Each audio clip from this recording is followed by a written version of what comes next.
Good afternoon, everybody. Welcome back to Harrogate, the Exhibition Centre. It's day 3 of IATEFL, and we're with you once more for the Daily Show. We're going to be here for the next couple of hours, bringing you interviews, news, stories. If you've joined us for the last few days, then you'll know there's Nikki, there's Anka, and there is Georgia. We've got some videos, footage of what's happened over the last 24 hours in the conference.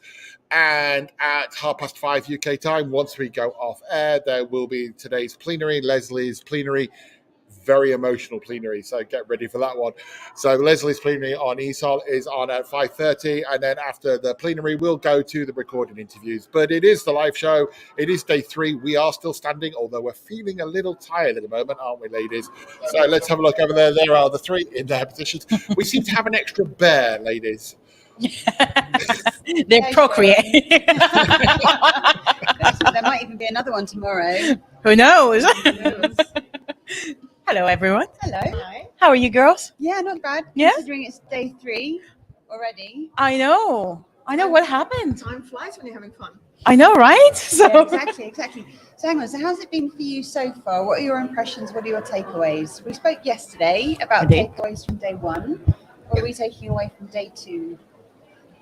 Jobs. I mean, we always say there's opportunities here and socializing, but I think there were like 3 open calls for proposals and for materials writing and jobs yesterday. So definitely take away from those, I think. Oh, that's right. Are you going to apply? I might. Do it. Good luck with that. Thank you. Georgia, what about for you? I've spoken to a few scholarship winners, and that was very exciting to see what the process is all about, because not many people know about the scholarships, and it's very interesting to see how they felt after they heard the news or before they heard the news. So it's really a very nice process that brings people here, and when they are here, they make most of it, and that's really exciting for me. Yeah, it is. What about you, Nikki? I think I enjoyed very much talking to our scholarship winner from Nepal, who was talking about motivation, but he wasn't. He was talking about meditation, begins with an M, and how that can help in order to lower foreign language anxiety in the classroom. So I thought that's interesting. So that's my takeaway from yesterday. Absolutely. Sure. Lovely. What about you, Sean? In Exeter, as I'm doing my PhD studies there. I was just queuing the video in as you called it. What am I taking away? I'm taking away that we shouldn't have so much sugar before we go live on air, maybe. But we've not revealed that. Okay, let's find out what some people that we interviewed earlier today found about it. And I'm also working as a postgraduate research associate. And I'm here, of course, to attend the great talks of the great speakers and to meet with my colleagues and to connect with like-minded people. Networking is very important, and this is my 3rd time attending the IATEFL conference. So it's been a very rich experience that added a lot to me throughout my research process, and also being an educator for over a decade. That's really amazing. Hi, my name is Diane. I'm from Bordeaux, France, so that's where I live. And I'm president of Teach for France, an teachers organization in France. I came here on Monday on Associates Day, which was really amazing. It was nice and convivial with a small group of people. We got to really work together, and that was really lovely. Yesterday, I think the talk that I really enjoyed, I actually forgot the name of it. It was a maker talk, and it was really interesting with lots of examples and a really great atmosphere, and speakers were really excited about their topic, and so I really enjoyed that because it's also a starting point where I can investigate more. And that's what I really enjoyed about it too. It was practical, and it was something, it gave me a starting point to explore another point further. Good morning. Well, my name is Anna Lima, and I work for public service in Belgium. I teach English to unemployed workers, and what I particularly enjoyed from yesterday's first day is the diversity of the speakers and the fact that they are coming from different teaching experiences, and to be able to chat with them as well, to exchange. That's what I really enjoyed. So there you go, just some of the voices of people and what they're doing so far, what they've enjoyed so far from the conference. Good afternoon, Chris and Susan. It's nice to see you. I feel like we're friends because you join us every day and say hello first thing. If you are joining today and you want to comment and want to ask anything or just join in the conversation that goes on, then drop it into the comments box on the social media channel you're following us on. Before I hand over to the first real interview of the day, I'm just going to be a little bit naughty. I was in the hotel bar with George Pickering last night, who some of you may know from the learner management SIG, and he's interested. He's a long time involvement with IATEFL, ex-trustee, guru in management, and he discovered last night that he's been on Twitter for many years but doesn't have many followers. So he said he rather sillily said that if he managed to get 500 followers during conference, he would give away a membership to IATEFL. So we're setting him up a little bit, and we're hoping that those of you who might be on Twitter start following him now, because we want to see if he really will come through with that 500 when he gets there. Okay, so find George Pickering on there and follow him on Twitter and watch his face with amazement as the numbers go through the roof. But now on to more serious matters. Go on to someone who I've had the pleasure of knowing for many years. I'm glad we finally managed to get her into the studio. So I'm going to go over there where Anka is waiting with our first real interview. Hi, yes, the first interview, and with none other than Beatrix Price. For the people who haven't had the pleasure of knowing you for years, could you introduce yourself? Hello, everybody. My name is Beatrix Price. I am from Hungary. I work at the university in Budapest, University, and I am a former president of IATEFL Hungary, my National English Language Teachers Association. Wow, and it's rather a special conference for you, isn't it? It's absolutely special. Harrogate was the very first conference I came to in 2014. And I come back to IATEFL every single year because this is really my professional home. And I am also celebrating my birthday this week. It was actually yesterday. So it is wonderful to celebrate in a professional way. I had my presentation yesterday and also with lots of friends here at IATEFL. Very celebratory day, and I'm glad we got to talk to you now. Speaking of professional, what got you into English language teaching? Well, professional development, of course, because I really think that all teachers are learners, lifelong learners. So whenever we have the opportunity to learn new things, and we are learning new things all the time, every single minute, basically. Yes. Then that's really wonderful. And then coming to a conference where we can follow up all the latest things in the profession and also look into the future, it's really something very special, and that keeps me going. The future you mentioned, it's going to be a recurring topic today. What do you think of the future of ELT? Well, actually, it was really nice because we already... Hi guys. I'm going to interrupt your interview for a second because I think Beatrice's mic is not working properly. Could you just give Georgia the mic and share that one with Georgia? Thanks. Oh dear. That's okay. Just take that mic and we'll fix it, and just share that one. Right. Okay. Can you hear me now? Do you think this is working now? All right. Yes. Yes. Okay. All right. But I'm not going to start all over again if it's okay. Yes. So those of you who missed it, I'm sorry. I'll tell you later. You can ask me on social media. Anyway, so what do I think about the future?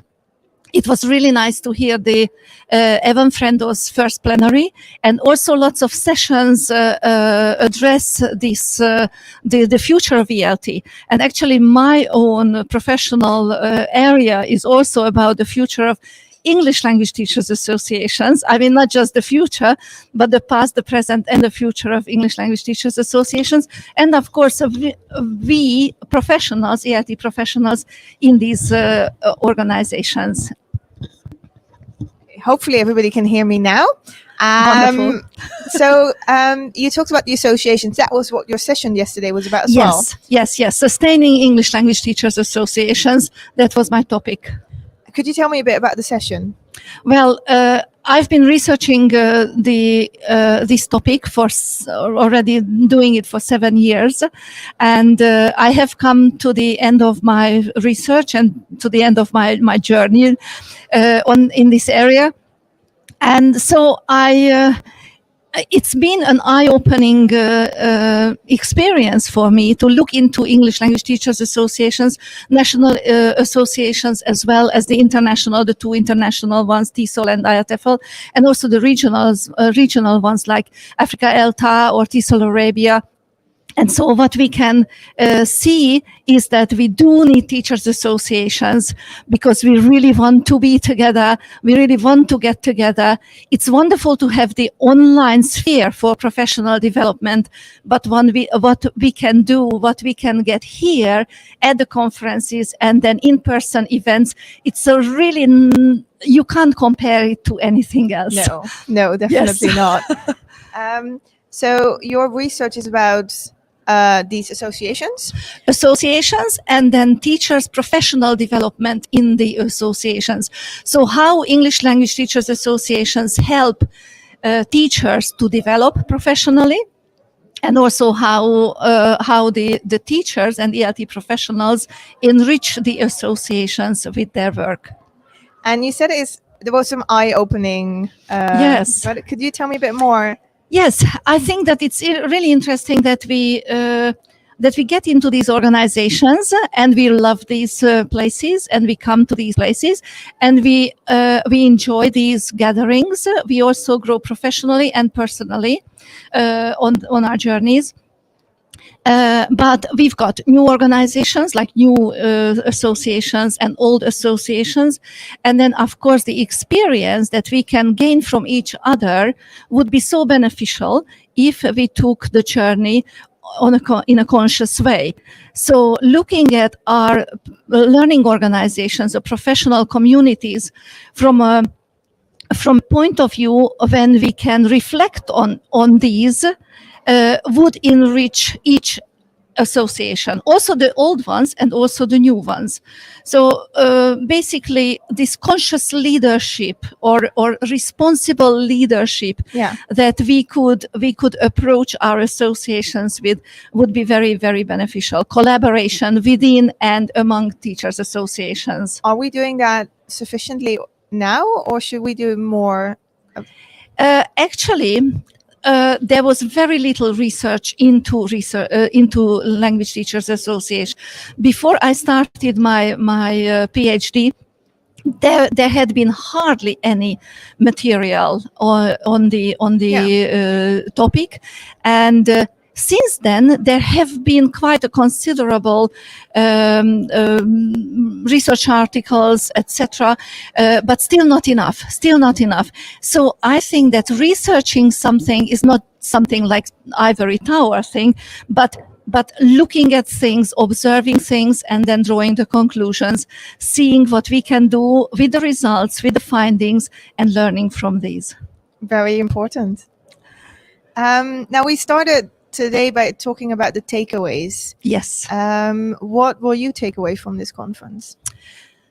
Whenever I go to a conference, I try to look at the topics, the areas that are totally new to me. I mean, I'm not very young and I've got quite a bit of experience in my profession, but there are always lots of new things. And I try to approach them with fresh eyes. So something about translanguaging is a very new thing for me at this conference. And I would also love to look into how to use artificial intelligence in education, because I think that is going to be a clear paradigm in our profession. Very good. And yes, I think so. I'm really wondering how many sessions will be next year on ChatGPT and other topics. It has been mentioned in several sessions already, and I think several is an understatement. Yes, I think AI is definitely going to be the future of teaching. Yes. Yes, but I'm also interested in leadership and also my own area, professional development. professional development, because you're also a teacher trainer. Yes. I am. Yes, I teach at a university. My students, some of my students are BA students, but the MA students are teacher trainees, and I also train teachers beside my regular job. Sounds like a really good job, regular Yes, and, I love and it. extra. Yes, I can imagine. Yes. I usually end my interviews with one question, Yes. and that is, do you have a tip for the people back home who haven't been able to attend? Do you have a tip of what they could do? Now, with your background as a teacher trainer. I see. I would say that join communities, professional communities of practice online. Try to find the right team for yourself, and then don't be shy. Step ahead and volunteer, and then just set the goal for yourself that you are going to go to the next either national conference or international conference in your area, in your region, or to an international conference like IATEFL or TESOL or one of these big ones. Very good. Very good tip. Come to IATEFL, and no, just kidding. Well, do come to IATEFL, but join an association, because I think it is very important that we share and you have Absolutely. that network and community. And I think your research has been very valuable into looking into what we need from those associations. So Thank you very much. Thank you for that, and thank you for your time. Thank you. Thank you very much.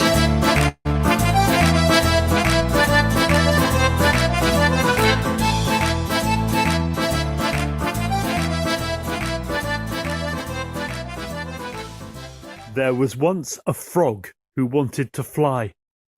2 swallows flew down. Hold onto the stick tightly in your mouth. Whatever you do, don't open your mouth. Each swallow took an end of the stick in its beak, and they flew up into the sky. And the frog thought, I'm flying, I'm a flying frog.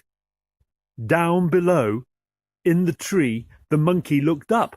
The frog is flying! The frog is flying! But down on the ground, the lion said, Frogs don't fly. Up in the tree, the monkey cried, The frog is flying! The frog is flying! The frog is flying! Down under the tree, the elephant said, Frogs don't fly. Up in the tree, the monkey was shouting, The frog is flying! But down on the ground, the giraffe stood tall and said, Frogs don't fly. Up in the tree, the monkey said, The frog, the frog, the frog. Up in the sky, the frog was flying. He could hear what all the animals were saying. He wanted them to know that it was him, the frog. So he cried, I am a flying frog.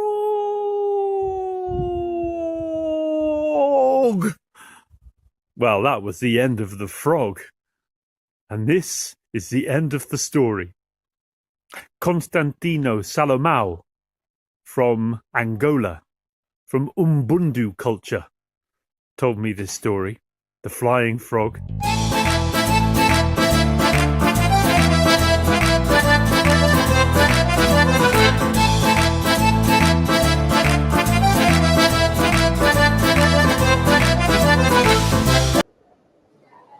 All right, and hello again, everyone.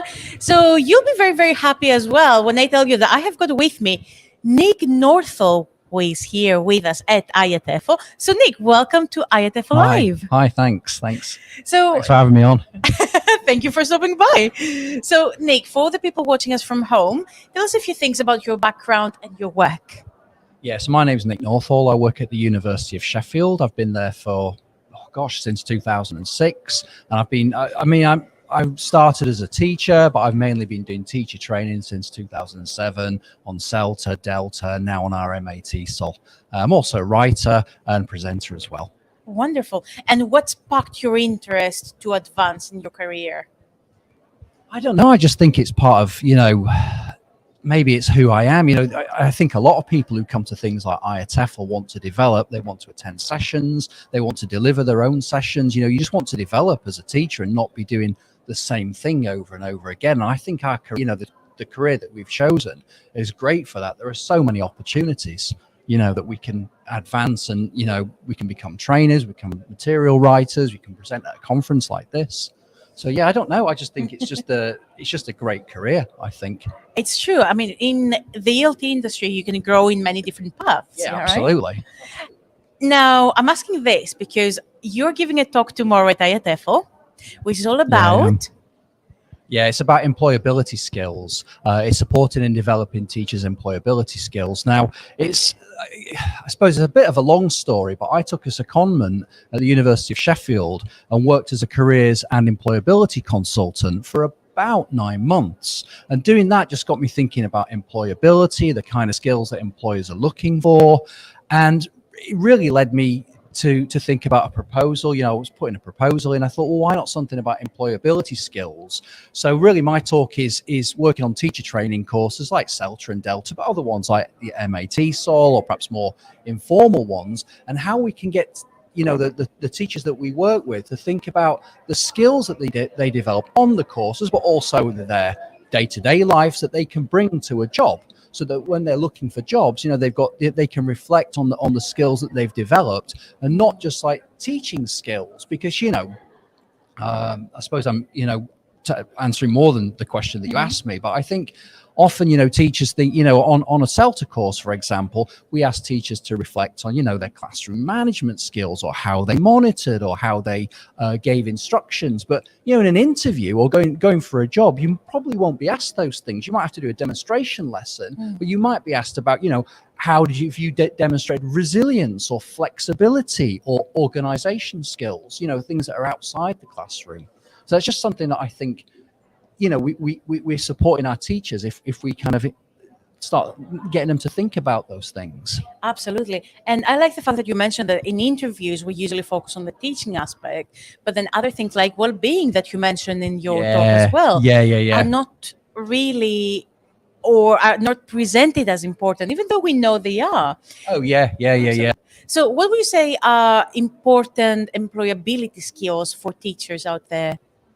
Well, I did a bit of research, because obviously, I looked at various websites. I looked at a few jobs as well, and things that seemed to come up. One thing that surprised me was leadership and management. So you think, okay, there's classroom management, but it doesn't mean that. So I think that employers, if you're a school and you're recruiting a teacher, you're hoping maybe that teacher's going to stay with you for a while and maybe move into being an ADOS or some kind of senior teacher. So that's why I think perhaps leadership and management's an important skill to develop. Organization, that's a really important skill, because as a teacher we might be spinning lots of plates at the same time.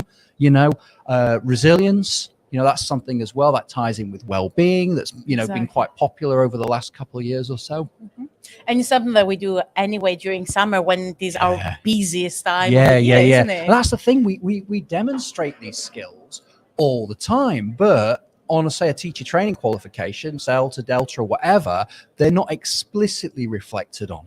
So, anyone who does an advanced teacher training qualification like Delta or DIP-TESOL will have to demonstrate resilience to do the course in the first place, but they're not asked about it. But, as a job, in an interview, you might be asked about things like that. And that's what employers want. They want resilient teachers who are going to keep coming and deliver excellent lessons and not stop after a week or so. Absolutely. So how do you stay informed about current and up-to-date employability skills and trends? Okay. Well, first of all, coming to this conference, it seems to have been a trend. A lot of people have been talking about employability this year. I don't know if it's like one of the main themes this year, but I've been to quite a few talks. So it's, that's always good, to stay up to date with everything in our careers, in our area of expertise. But I think as well, I'm subscribed to various non-ELT newsletters that talk about employability skills, what employers are looking for. But also, as a teacher trainer, working with teachers, you can kind of see what kind of skills that employers want and what's necessary to be an effective teacher, really. Absolutely. I think, to be honest, this is a very good advice as well, to steer a little bit away from ELT so that you can find your way back to it. Yeah. But I think in ELT, a lot of the skills that are necessary to be an effective teacher are not just the classroom skills. Let's say organization, being organized, being resilient, things like that. Being flexible is another one as well. Absolutely. So now going back to employability and what we've been talking about staying informed, for example, in the field, my question to you is this. Any teachers out there who want to start working on their employability skills, how can they start? Right.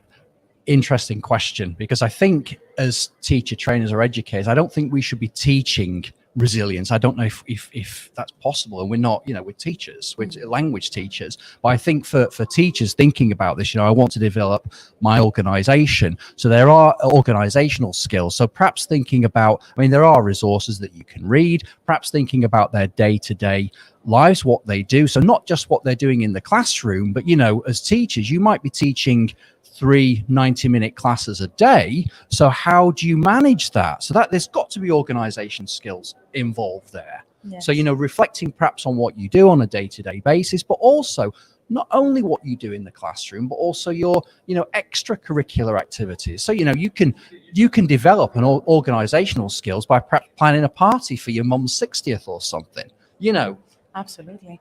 Now, we talk about employability, but I suppose this is not only part of recruitment, is it? So my question is, can teachers use these employability skills in order to advance in their career if they want to follow a different path?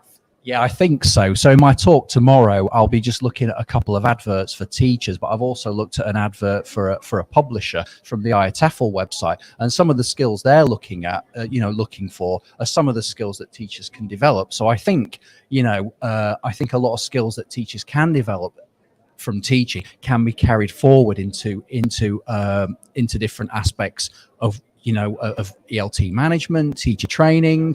Yesterday I went to a really good talk by is it Marjorie Rosenberg, who used to be one of the presidents of IATEFL, and she was talking about the skills that you can develop, running things like IATEFL and various associations, and so if you want to upskill yourself, think about different aspects and different areas to move into. Absolutely. Excellent. So you've been here for how many days at the conference? I came on Tuesday, so I got here about Tuesday lunchtime. Excellent. And what have you learned so far? What's one of the things that you enjoyed? I just love IATEFL.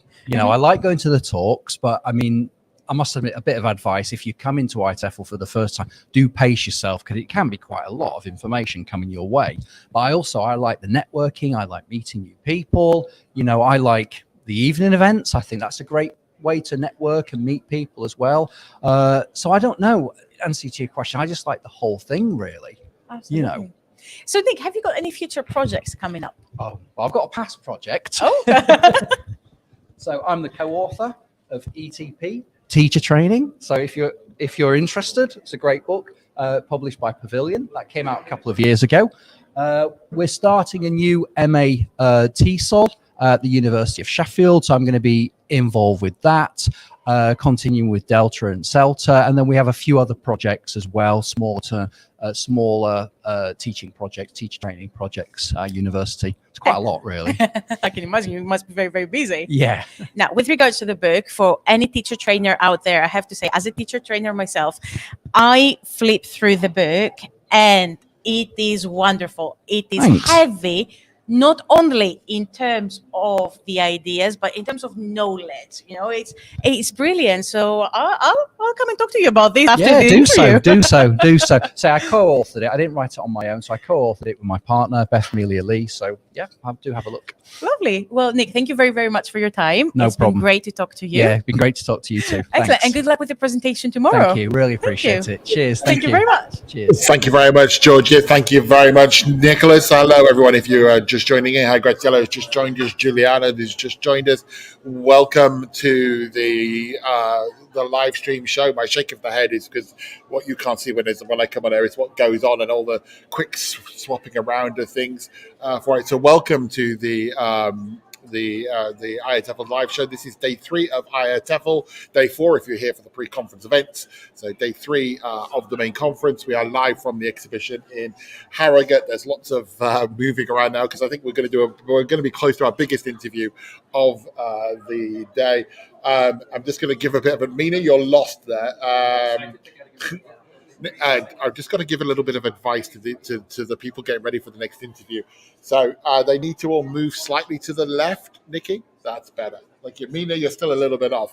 I really, the next interview coming up is one that excites me because I'm looking forward next week after IATEFL. I'm looking forward to going to find out much more about this when the book is officially launched. But today's quite an exciting day for the British Council because they're in about 90 minutes they're going to do a signature event at the conference, and the signature event's a big day. Mina from the British Council over there looking at me like, why did you remind me?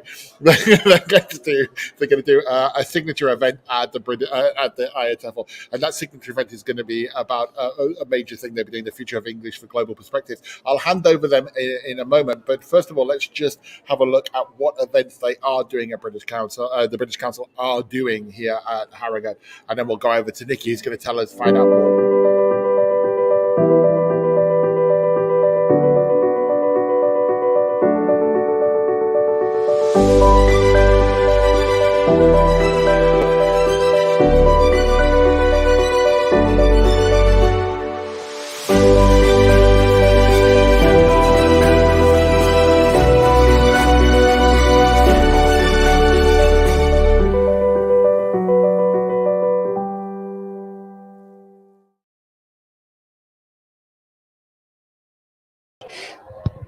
Oh, is it working, Sean? Yeah, perfect. I'm very pleased to be joined this afternoon by three people from the British Council. We have Meena Patel, Mike Sully, and Steve Copeland. Hello, welcome to all of you. Hello. How is the conference going so far for you guys? Incredibly busy, incredibly vibrant, and loving meeting everybody. That's how it's going to be. I couldn't put it better myself. And I won't even try. It's great. It is, isn't it? I mean, yeah, absolutely. It's so nice to be face to face again. Yeah, finally, yeah. Absolutely. Yeah. Well, as Sean said, this afternoon at 5:00, you've got your signature event in Hall D, in case anyone's around and wants to come. And the whole reason for the event is the book that we can see in front of us right now. So I'd like to find out a bit more. So, Mike, if I can ask you, what is the Future of English programme? Well, the program itself, and it's interesting, it is a program rather than just an event or a project or a book. The idea is to look at something that would set a research agenda in English teaching and learning for the next 10, 15 years. And this was based on the work of the late, great David Graddle, who in 2006 wrote English Next, which looked at the possible big themes for English over the following 15 years. So we thought after those 15 years in 2021, I was invited to do a talk for SPELT, the Pakistan English Teachers Association. And I thought, well, that might be interesting. Let's look at what Graddle did 15 years on. And then a group of colleagues, including Steve and Mina and others at the British Council, thought, actually, we could perhaps have another look, do this again. So we rather perhaps ambitiously thought, let's ask lots of people around the world what they think the future might look like for English. And so we got lots of opinions from, I think 92 different people around the world, and then we came up with another set of predictions, and then we realized predictions are a bit tricky when it comes to the future. As my colleague Steve puts it, it's a bit of a mug's game. So we decided that rather than having sort of questions or answers to themes, they needed to be put as questions. So that's how it started, and that's how, from that, we produced the book. Fantastic. Okay, thank you very much. So if I can then ask Mina, what are the results of the research so far from the 92 people that you got answers from? Hi, Nikki. Good question. I can just simply say, read that, but I won't. So as Mike said, we collected all this data from all these wonderful people. In analysing that data, it was very obvious that areas of interest, as I called them initially, were emerging from the data. There were commonalities across all the voices around the world. But at the same time, it became very apparent that there were still lots and lots of questions that needed to be answered. And we certainly didn't have the answers. But we thought that starting the conversation would be a great place to start. So what happened through the data is that we had 8 themes that we believe will impact the future of English going forward. But as Mike said, we turn them into questions because we think there's still an awful lot of work to do to go to answering some of those questions.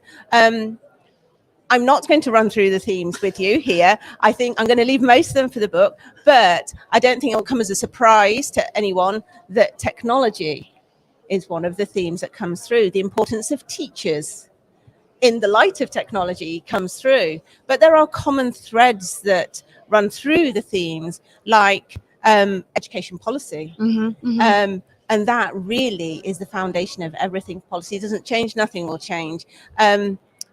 The importance of EDI, equality, diversity, and inclusion, runs through all of the themes, as does the importance and the range of stakeholders who increasingly have voices in the whole kind of education learning system.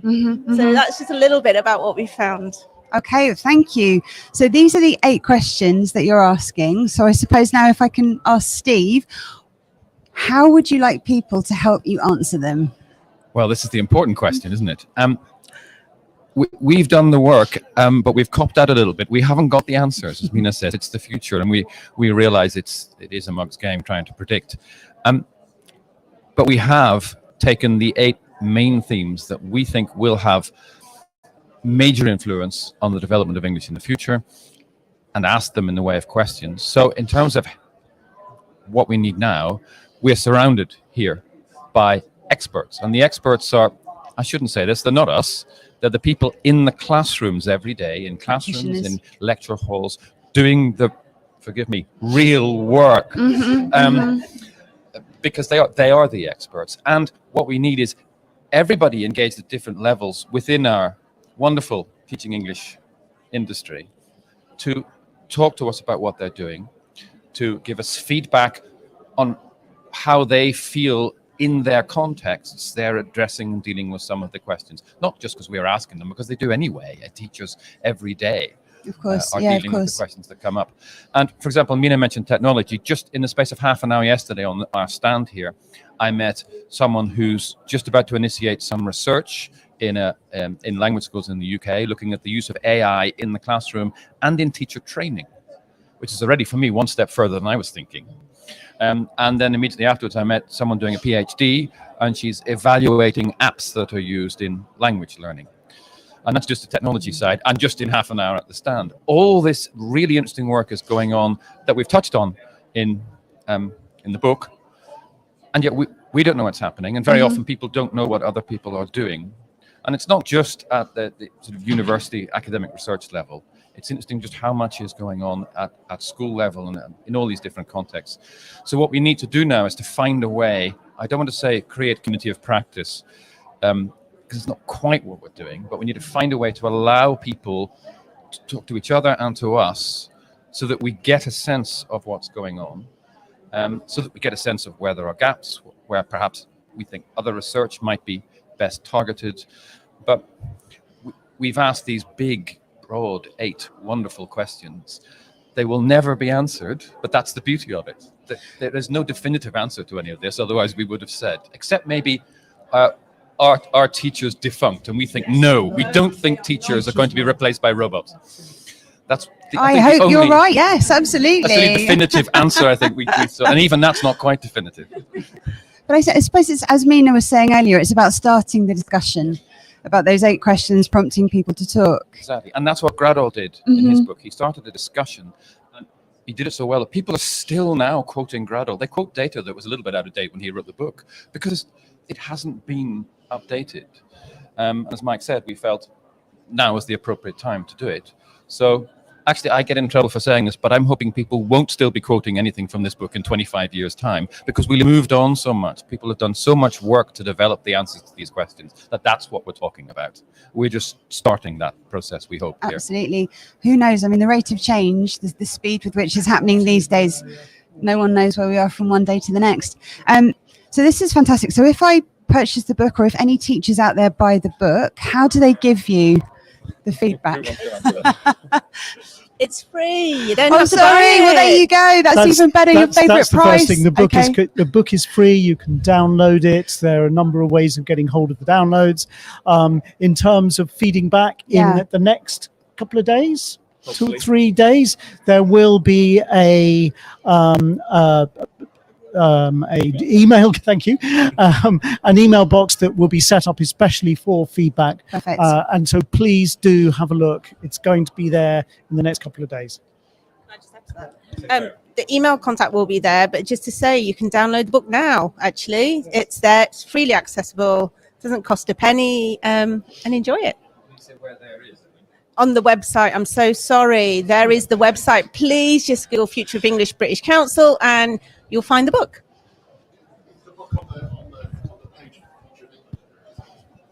Yes. Yeah, brilliant. Okay. Yeah. And also on the same page, there is a survey for educators. So please, anybody who wishes to fill that in, please do. Yeah, this is brilliant. And then it gives everybody a voice, doesn't it? These are the questions. This is the discussion. So if we're the ones in the trenches doing the work, get involved and join the discussion. Yes, please. All right. Well, listen. Well, thank you very much. Best of luck with your event this afternoon. 5 o'clock, Hall D. Thank you. Yeah, thank you very much. All the best. Thanks a lot. Thank you very much. So, as just to reiterate that, I'm putting the British Council Future of English banner out across the bottom of the screen. Now, if you go there, you'll see what they've been talking about. That's where Mina says you can download the book from. I know Chris is trying to share that with people. Good luck to them in their signature event. I actually do believe if you go to the British Council Facebook page, you'll find there's an event set up, and you might be able to watch it. So there is a live stream of the event at 5 o'clock. But if you go to obviously you're staying with us till 5 o'clock, but and then you've got to make that decision of whether you want to watch the plenary or not. But the British Council live stream event is on at 5 o'clock if you find it on the event there. And I've seen a little bit. They've got a conference which you can't see here. They've got a big stand and it's really interesting. And I'm looking forward to as I say, to going to the launch of the book next week. And as Julian, I think it was Julian said, the favourite price of the book is free. So go and have a look on their website and do it there. Yeah, Chris. If you go to their webpage, you can find the event page. If I shared the link with you, it would look like the one you tried to share back to us. But I think if you just Google it or go to the British Council Teach English Facebook page, you'll see the live stream link. And the event starts in Hall D. If you're at conference, it's in Hall D, which is somewhere in the Rabbit Warren at 5, and it's 5 to 5:45. And Mina, Steve, and Mike will be talking in more detail about that and talking more about the future of English there. Okay, if there are people coming to the stream and going out the stream all the time, so welcome. This is IATEFL Live Day 3. This is the 43 minutes into today's live show. We'll go on live till about 5 o'clock, leaving you time then to go and watch the British Council event. Or at 5:30 today, we will be putting up the plenary. It will go live at 5:30 on the social media channels. The plenary this morning was ESOL related, about teaching ESOL, and it really is quite an emotional plenary. So if you're involved in ESOL or want to find out more about ESOL, it is as all the plenaries usually are, it's an amazing watch for it. So that will go out at 5:30 UK time. And then later on, from 7:30, we've got more interviews lined up for you, interviews that we recorded earlier this morning before we went live.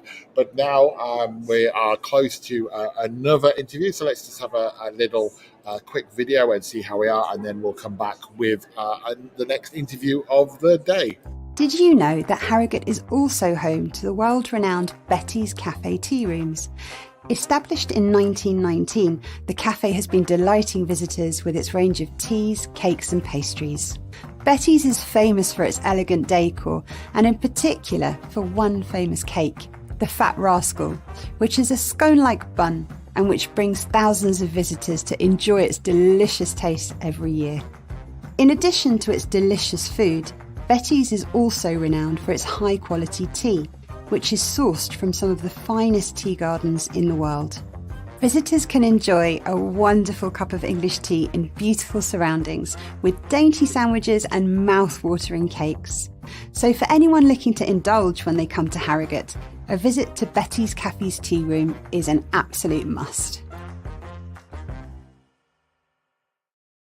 Nikki is right. Indulge is certainly one of the things that we do, and we had some of those Fat Rascals yesterday. They were lovely. They're big scone-like things for it, and just what we needed after having had sweets all afternoon. We then had those. They were fabulous. So let's get on to the next interview. I think Anka is in the studio and ready to go, so I'll cut her in. Anka, over to you. Who's over there now? So hi, I'm back here with Jason Skeet. Jason, for the people who don't know you, could you introduce yourself? Should I look at the camera? You may look at them or you may look at me, whichever you Okay. prefer. Well, hello. My name's Jason Skeet. I work for Norwich Institute for Language Education, or NILE. I'm the program leader for NILE's MA in Professional Development for Language Education. Anything else that you need to know? Everything. We want to know everything. Okay. What else? Well, I'm having a great time at IATEFL.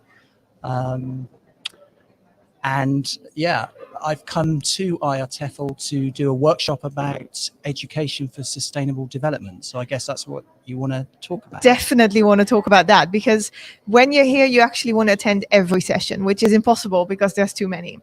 But there's always a couple sessions that you really want to go to. And I was really sorry to miss yours. Okay. Because of the poetry. People might not know this about me, and I haven't told the others yet. But when I texted that I was going to be a bit later to the conference on Monday, I implied my delay was due to trains, but it was actually due to the second-hand bookstore around the corner, as I was stocking up on poetry books. So I was really sorry I couldn't attend yours as it was during the live stream. Could you tell me, what did I miss? Well, you missed a session. It was a workshop where we made poems. Ah, darn. So what the workshop involved, trying out 3 procedures for making poetry. And then what we looked at was relating the poems that have been made to education for sustainable development, but doing it in a very, hopefully a critical way. So for example, one of the things that I talked about in the workshop was the idea of upstreaming. So upstreaming is the idea of questioning underlying assumptions. So you sort of think, okay, this is where we are, but how did we get there? Let's go upstream. And poetry is a really good way of doing this, to sort of ask some really fundamental questions that often don't really get asked when we talk about things like sustainable development. We don't ask questions about the underlying assumptions, like, what is our relationship with the environment? How do we look at that? How do we understand that? And for the people watching who want to do this and take this back home or are already home, do you write poetry with your students about these questions, or do you read poetry about sustainability first? Or I think if language teachers want to, explore poetry in their classrooms, it can involve reading and writing. I mean, I think, giving people opportunities to be creative with language is really important. So I'm keen on the idea of writing poetry. But yeah, there's definitely a place for reading it as well. And so all your attendees wrote poems during your workshop? Yeah, so they had to, work through these procedures. So the procedures took you through steps in generating a poem. In fact, one of the procedure involved a writing frame. So you had some words already and you had to sort of complete the bits to the poem. Yeah. The final poem was a collaborative poem. So it involved everybody in the workshop. And it was called Dear Planet Earth. So the procedure involved you working with a partner, writing a single sentence message to the planet, not to the human or beyond human occupants of the planet, but the planet itself. The planet, yeah, Wow. itself. And then all those sentences were, formed the poem. Brilliant. And did everybody in your session loved it, I assume? Well, I don't know. They didn't.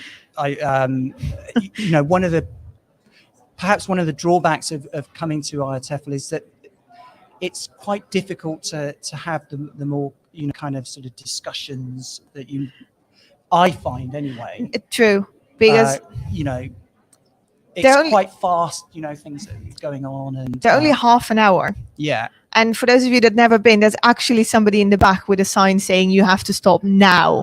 Like you've got a 5-minute warning, and then there's somebody in the back saying you have to stop now. Like underlined, half an hour is really quickly to talk, share knowledge, and also have a discussion. To be fair, it was 45 minutes the workshop, but yeah, still it's over very quickly. Yeah. And I suppose the nature of coming to a conference like this is, I felt there were certain things that I really wanted to get across, especially the more critical things about sustainability. I do feel quite strongly that a lot of what goes on in this area is not critical enough. And how could we be more critical? By asking these fundamental questions. Like, how did we get here? Yeah, exactly. And we should do that with our students, or we should do that ourselves? Well, both. I think as teachers, and I'm a teacher trainer, that we need to ask these really fundamental questions, but also it's a process to go through with our learners. And once we have asked ourselves the question, how did we get here? What do we do? Well, I would not want to be prescriptive about that, because I think asking these kind of questions is just is a form of action in itself. Yeah. One of the problems as well in this area is where you get into ending up with quite sort of superficial actions, which, it's not really going to do anything really. What actions are we talking about? Well, recycling or, of course we should be recycling. You're not the first person to say that, actually. Well, it's true. not, yeah. We should do that, but the impact is relatively small compared to other things we could be doing. Because I think the kind of conversations that we need to be having, certainly in places like the UK, need to revolve around things, and I talked about this in the workshop, that what I'm calling it's not actually my idea, the 3 R's for sustainability, which are relinquishment, restoration, and resilience. So these are sort of open-ended concepts to explore in this kind of area of sustainability. Yeah. So relinquishment, things that we're going to give up. Yeah. Restoration, things that we might want to bring back. And resilience, how we build up individually and collectively, and how we learn about ways to make sure life goes on. Yeah. And what would the answers to those questions be for you personally? What would you relinquish and restore? Well, look, we part of this ongoing process of learning is to actually say there's not a simple answer to that, okay? No. Because there's lots of things. And I think in a classroom as well, it's really important. And this is another thing that I think is important about having a more open-ended approach to the teaching and the learning, is that you allow for multiple perspectives. And you move away from this idea of saying, well, this is what we have to do.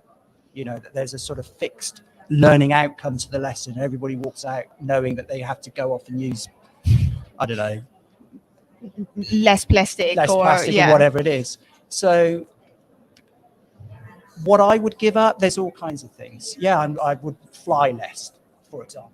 Yeah, I'm prepared to give that up. But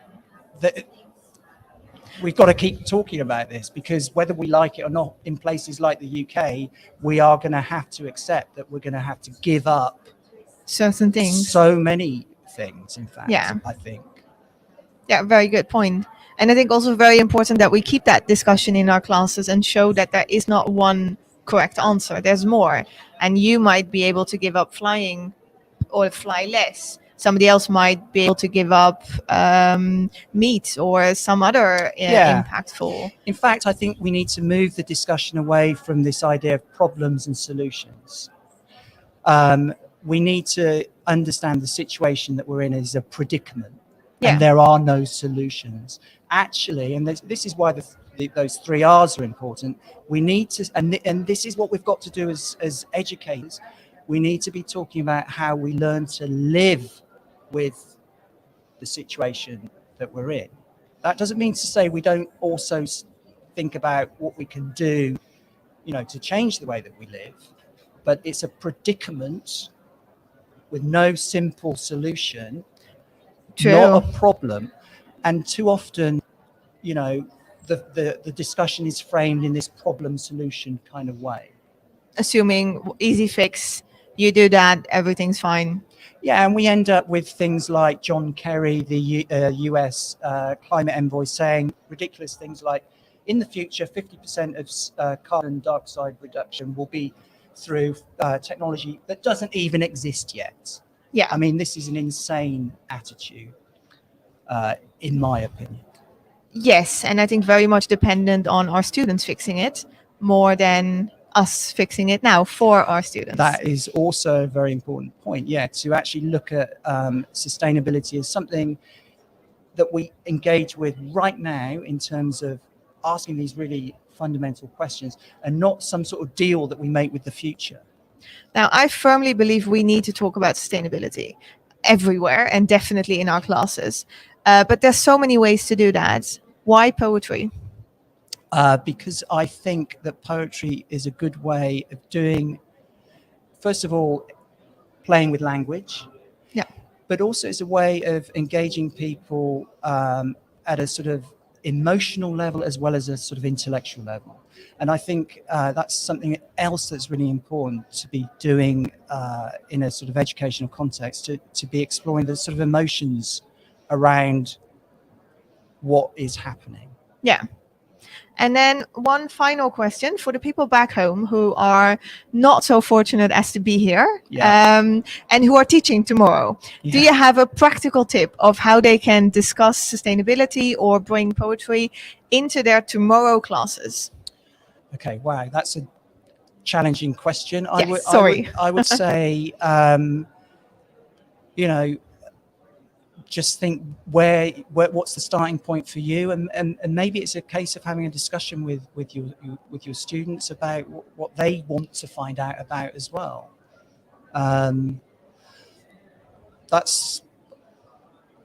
Maybe that's not a particularly useful tip. It's a bit open-ended from me to say it like that. I'm not so sure. I think just starting the dialogue, starting the discussion is very important, and definitely something that we need to do before we come up with something we'll do with them. Ask them, what do you want to do and how do you feel about it? What do you know? I think that's pretty good. Yeah. If you have another one, I mean, don't let me stop you, but I think it's a really good tip. Saying, it kind of covers so much. And I think in many ways, this might sound dramatic, but I think what we are experiencing might be described as a paradigm shift, right? So in a way, you can start anywhere because it doesn't really matter. You're going to plug into the issue, and in a way, it doesn't matter how or where you plug into it, as long as you are thinking about it and attempting it. So it doesn't matter where or when, just start thinking about it and start bringing it into your classroom. I think that's a brilliant tip. Thank you. Okay. Thank you. Thank you for that comes to mind. For sustainability, I think it's respecting others and respecting the environment, and making sure that the whole world, as well as yourself, causes as least harm as possible to others and the environment. What's the first thing that comes to mind when I say sustainability and ELT? To me, it's continuity. So it doesn't matter who's involved or where, but you can be sure that something is going to continue in the most effective way. So when you mention sustainability, I really think of the sustainability of human life as we know it, and therefore, more fundamentally, the sustainability of all of the rest of natural life in order to sustain us. That's what I think about. So, what is the first thing that comes to mind when it comes to sustainability in education? Sustainability education, yeah, I would say lesson plans. Okay. Paperless. So, what's the first thing that comes to mind when I say sustainability in education? Well, yeah, I'm still studying to become a teacher, so there doesn't really come anything to mind yet. So I'll come back to you next year, I think. Hello again, everyone. So before I mentioned scholarships, and I mentioned that not many people know about our scholarship winners. So this is a great opportunity for us to be introduced to our scholarship winners. And I'm really happy to have with me one of our scholarship winners from Germany. Yep. So we have got Vicky Allen. Vicky, welcome. Hi, thank you so much for having me. So congratulations on the scholarship. Thank you, thank you. How was the process for you? I remember seeing the call for scholarship applications, and I thought, you know what? Why not try? And actually, when you introduced me, I thought you were going to say not many people know about the scholarships. And that's why I was nodding my head, because I think people just really need to know that they can apply for these and that the chances that they're going to get them are not zero. I mean, I didn't expect to get it, and here I am. You can apply for several scholarships at the same time. And some of them come with cash prizes. A lot of them cover the conference fee. I mean, for people who have a long way to travel, it can make a huge impact on the costs of attending such a big conference like this. And I wrote an essay and an abstract for a talk, and I was accepted. I got the Jill Sturtridge First Time Speaker Scholarship. Wonderful. Yep. And how was the talk for the first time? I mean, I have to say it was my first ever talk, but it was my first IATEFL talk. Mm-hmm. And it was, a little bit terrifying, but really exciting, and honestly just great to see so many people interested in the topic. So I spoke about building an inclusive university classroom, specifically how to include students with ADHD. Mm-hmm. And the room was very full, and it just showed me that people want to include all learners, and it was honestly heartwarming to see. I had to try and keep it together until the end of the talk. That's really nice. Yeah. You see, I agree with what you're saying, that we are now starting shifting towards inclusive classrooms and safer environments for our students to learn. So what sparked your interest when it comes to inclusive practices? Actually, it was a student that I had in one of my classes. This was during the peak of Corona, and so I was doing Zoom lessons, and the lesson ended early, and I noticed that this student was still in my lesson. And she said, "Oh, do you mind if I stay and do some work just on the call, just the two of us?" And I said, "Yeah, sure, no problem." She said, "I have ADHD, and if I see another person working close to me, it helps me get my work done." And the funny thing is that I actually ended up finishing a task that I had been putting off for weeks that only took me 20 minutes. But both of us got a little bit of work done. And after this, I thought, look, I know that I have these students, and I'm happy to make exam accommodations for them at the end of the semester. But what am I doing for them in class? What can I even do? I don't know anything about this topic. So I started looking into it. And then I realized the research was really lacking. There is lots of research on school-age children. There's lots of research on dyslexic children, but really not that much about university students with ADHD. And being the type of person that I am, I thought I have to do this research myself. So I applied to do a PhD in linguistics at Lancaster University, and they took me on. I have a wonderful supervisor, Judith Kormos, who does a lot of work with learners with specific learning difficulties. And that's basically, I just really wanted an answer to a question so badly that I'm starting a PhD. So But this is wonderful, because then you can help a lot of people who have got probably the same question. That's the goal. So my main question is, what does it mean, inclusion? So this is a really big question, and I think it means something different to everybody. To me, inclusion means making everybody in the classroom feel like they belong, feel like they have value, and they are able to contribute, they are able to speak, that they are seen, that they are heard. Essentially just a little nod saying, yes, you exist, and yes, you should be here. This place is for you, and you can learn here, and you can thrive here. And how can we as teachers put that in practice? What is the first step towards inclusion? Is another difficult question. I think the first step is honestly awareness. You just have to be aware of the fact that there may be students in the classroom who don't feel included. And that's not to throw judgment on any teachers. I always say you don't know what you don't know. Look at the materials that you're using. Is it just full of pictures of white people, of able-bodied people, of heterosexual couples? Look at what you're showing your students every day. Are you telling them there's only one way that a family looks? Are you telling them there's only one way to learn? And then start questioning that and making small changes. And I think my biggest tip would be once you start going down the rabbit hole of inclusive materials, it can feel really overwhelming, and you might think, I have to do everything at the same time. But then you will get overwhelmed. My biggest tip is just do one small thing at a time. Don't try to change your whole course immediately. Say, okay, this term I'm going to change this.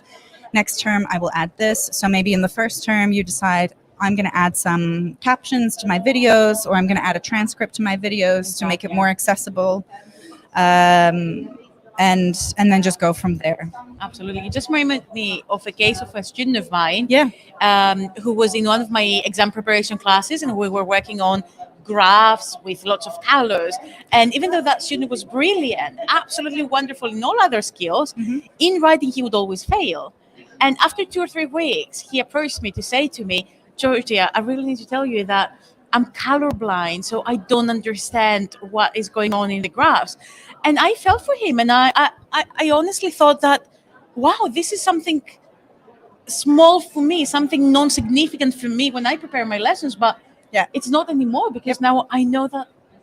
Yeah, so I had the exact same experience, and actually it was a female student, and colorblindness is quite rare in women. And I had been using different colors on sentences to mark different types of conditionals. Yes. And she wasn't able to see the different colors of underlining. But I was so happy that she told me. And I mean, you must have been so happy too. Absolutely. I was relieved as well, because then I could help them, no? Exactly. And I mean, it's a shame that the onus is always on the student to tell us, because that must be exhausting. I mean, imagine how many times a day they have to say, by the way, I can't read that graph, or by the way, I can't tell the difference between those 2 underlines. So I was really happy that she told me. And since then, I if I'm marking things on sentences, rather than using different colors, I use different shapes. So I'll have a square, and then a circle, and I don't know, a spiky circle or something. So absolutely. Yeah. Well, Vicky, this is incredible. So are there any projects for you? Well, the PhD, hopefully. But that's a long road. So it's part-time. So I'll be finished hopefully in about 5 years.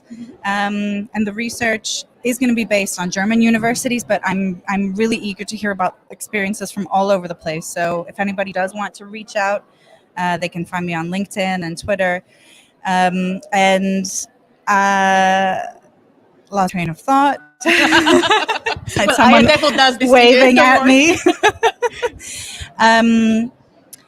So definitely get in touch. And my goal is to go into classrooms and actually do observations and just find out what are the experiences of these learners. What is learning like for them? And it could be that I go into the classroom and I realize, oh, it's easy. There are no obstacles.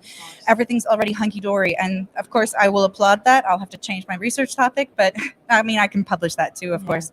But I'm expecting to find teachers who don't know a lot about it, when they're faced with students who have learning disabilities or specific learning difficulties, they realize, I don't know what to do. I feel uncertain. I need some support. And my goal is ultimately to support the learners and the teachers. Wonderful. Yeah. Well, Vicky, thank you very much for stopping by. It's been wonderful to talk to you.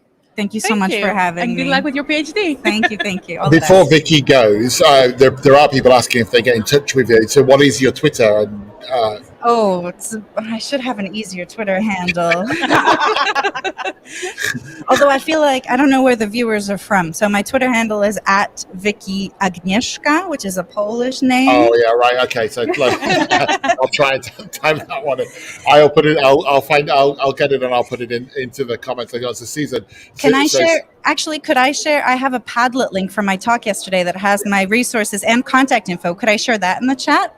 If you give me it here, I'll pop it into the. I'll pop it on the screen. I'll do that, and then people can see my slides as well as some other resources. Perfect. I'll just let you know that Edwina in the online audience said, "Great talk on ADHD." So she was obviously there. She also went to your talk, Georgia. So she said there was a fun session at the end, end of the day. And it's Susan in particular in the chat who has been writing about ADHD and would like to. I'll have a look at it later. The chat. So if you give me, if you when you come off, if you give me your thing, I'll put it on. I'll get it into the. Thank you. That's great. Thank you. For you. Thanks very much. Really interesting. Good luck, as I said, with your PhD. I'll take you out now. And hi, everyone. You are watching the Harrogate 2023 live online, where you can see if I actually cut back into the camera on the stream again where Georgia was, now it's empty. You can see the exhibition is behind and going on there. And actually I can see somebody who's going to be interviewed very shortly is now walking into shot. So you can see that we are live. That's the exhibition over there. We have a studio which one side has a camera to the exhibition, and on the other side has the people where people sit. If you are joining us for the first time, welcome. We have been on air now for about an hour or so, interviewing people, giving you little video snippets of what's happening at IATEFL this year. And as I keep saying, at 5:30 UK time today, so in about an hour and 15 minutes, we will be putting online the today's plenary, which was Leslie's plenary about ESOL. And I'm looking over there to see if they're ready to go, and I think so. It's hard work. You can't see everything that's going on around here, but nobody pays attention to me, and it's hard getting their attention. So Nikki's finally looking, and I think she is probably ready to go. So I'll change over the camera there and hand over to Nikki, who's with Graham. Nikki, over to you. Hello, Sean. We've been looking at you the whole time, haven't we, Graham? Absolutely. Oh my goodness, couldn't take our eyes off it. Yeah, exactly. Thank you anyway, though. So hello again, and right now I'm with Graham Hall. Graham, how are you? Very well, thank you, Nikki. And how are you? I'm okay actually for day 3. Day 3, not you too got bad. it right. Well done. Not too bad. Yep. How's your conference been so far? It's been good. It's been good. Yes, it's been good. Okay, good. Graham, so hang on. So for anyone that doesn't know who you are, who is Graham Hall?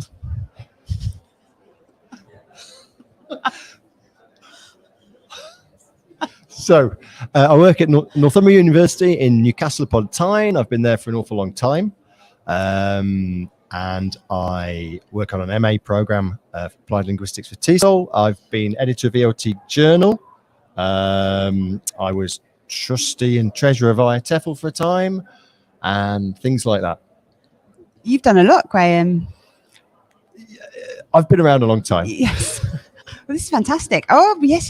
Okay. And so who are you working with on the MA in TESOL? So we have, like many universities and institutions around the world, we've got 2 programs, one for experienced language teachers who come back and develop professionally and think about what they do and where they want to go, and also people without experience. So that's kind of, I think, reasonably standard. But so people who want to be teachers and study at MA level, and people who are already teachers and get another qualification. And do you have a specialisation on the course?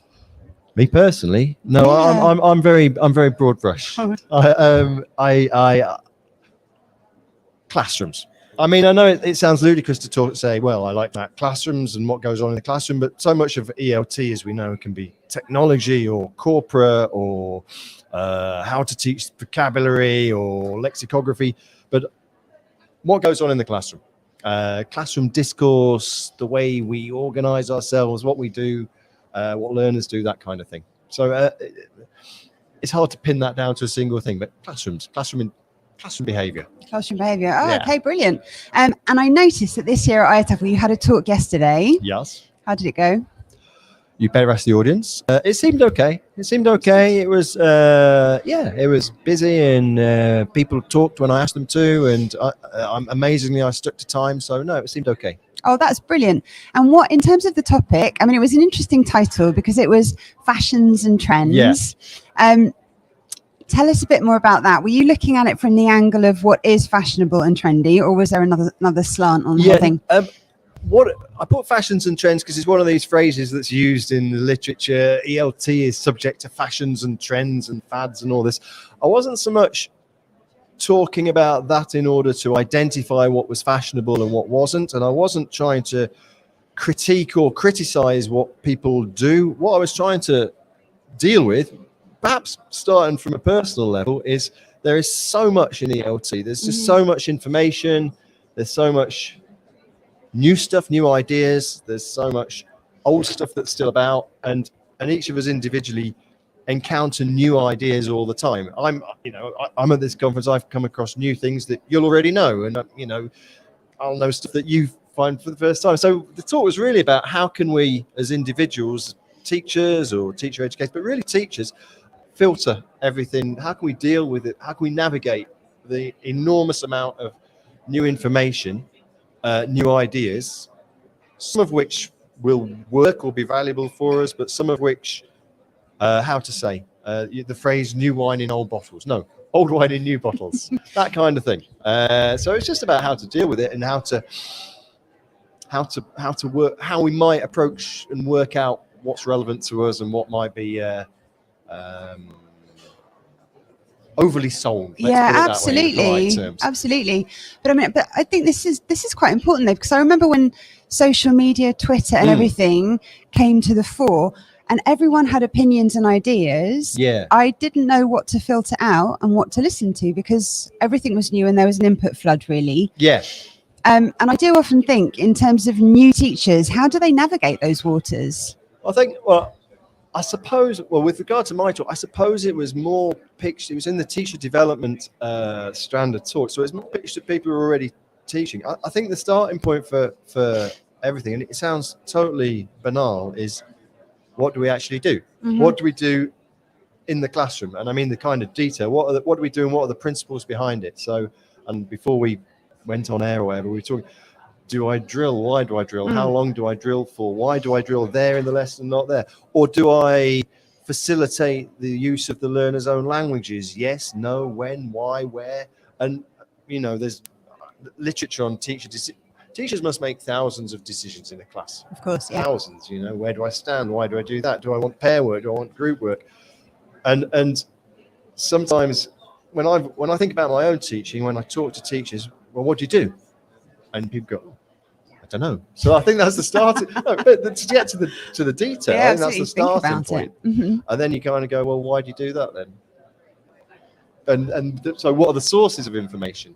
And that starts to be with the new ideas and where the new and the old come together and all those sorts of things. How can you move beyond? How can you be accepting of new ideas and move beyond what you already do? Because we all fall into routines, and yet, how can you be aware of the flood of really beautiful looking materials and ideas that come your way? And so it's how to kind of navigate that. So what do you do? Why do you do it? What are the alternatives?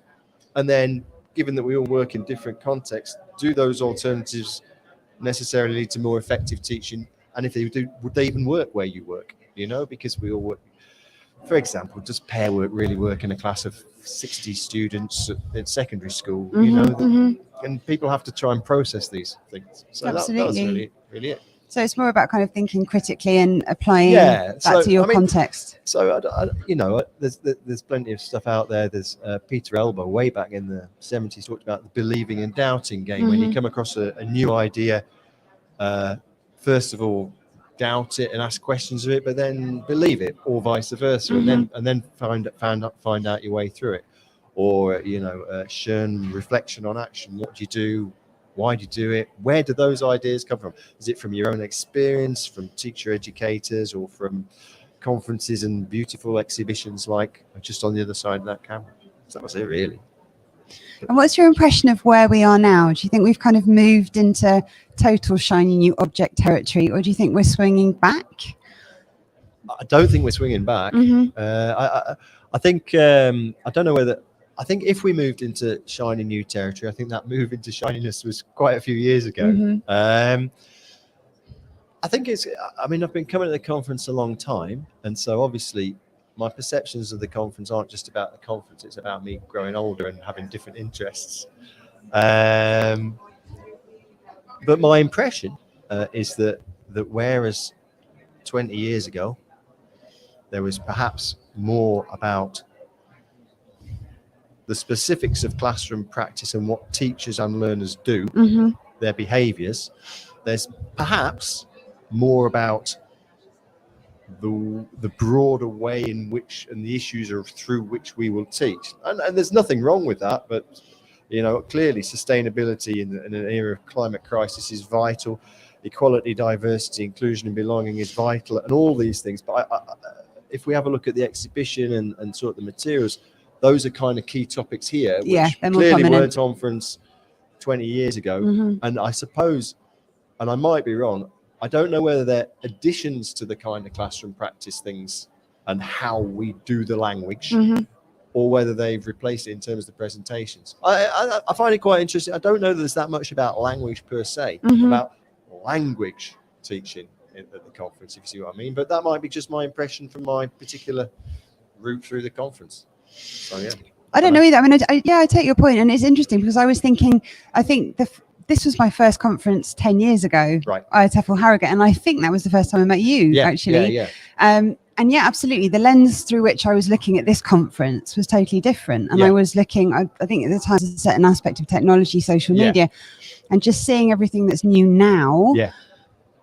And we all change with the times as well. And that's not, it's not necessarily, it's not a criticism, it's just an observation. But, 20 years ago, you could have said, well, and I've been to talks, where was the representation of these groups or these interests 20 years ago? Well, it wasn't. And I don't know whether it would be possible to ask the question about ELT conferences generally or ELT generally, where is the language? I mean, I don't make any presumption to I'm not a discourse analyst, and it's not.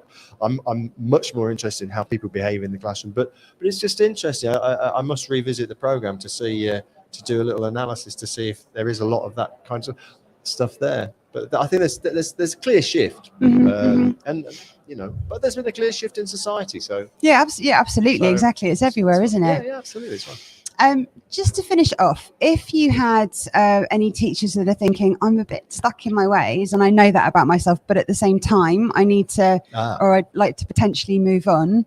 How'd you do that? I think you have to. Well, first of all, it takes time. I don't mean time as in the time of your life. I mean time during the week to find ways of engaging with new ideas. So there's lots of sources of new ideas, aren't there? You can either sign up for a course, whether that's a Delta or an MA or any other CPD course, or you can do your own reading online, Twitter and all that's very good, or there's, professional development books and stuff. I think talking with people from different contexts, even talking to the person who works in the classroom next door, because we know, don't we, that if you've got two people working in the same set of materials and with ostensibly the same learners, the two classrooms will look different. They just will. It's very true. When you close the door to your classroom, you're kind of by yourself. It's you're free. But on the other hand, if you find out what the other people are doing, you can always learn off other people. Oh, you do that. Why do you do that?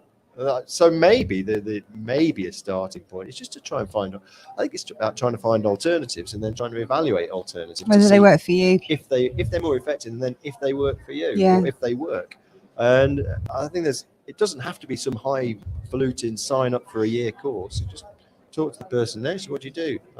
That's probably the easiest starting point, I guess. I think that's great advice. So make the change, go and be a fly on someone else's classroom. Not necessarily change, though. It's okay to reaffirm your own practice. I'm trying to suggest everybody has to change you all the time. Maybe what you do might be exactly the right thing. But it's good to know that and good to find that out rather than just assume it. So, yeah. Brilliant. Sorry to interrupt. No, it's fine. It's fine. That's exactly what my office buddy keeps saying, that he says, come and observe me. And he's been in the classroom Yeah. for 30, 35 years.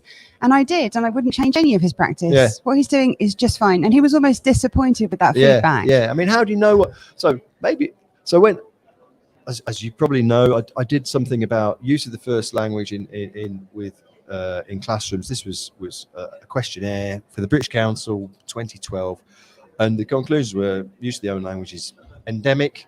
And what was an interesting point wasn't that it was widespread, and it gave affirmation to a lot of teachers that what they were doing wasn't some guilty secret. It was a practice. And then since then, obviously, ideas about using the learner's own language, or if we want to go into the translanguaging idea, has become much more positive. But just the idea that what you do is okay seems all right. Yeah, it does. Well, thank you very much, Graham. On that positive note, I'm going to hand back over to Sean. Thank you. Thank you.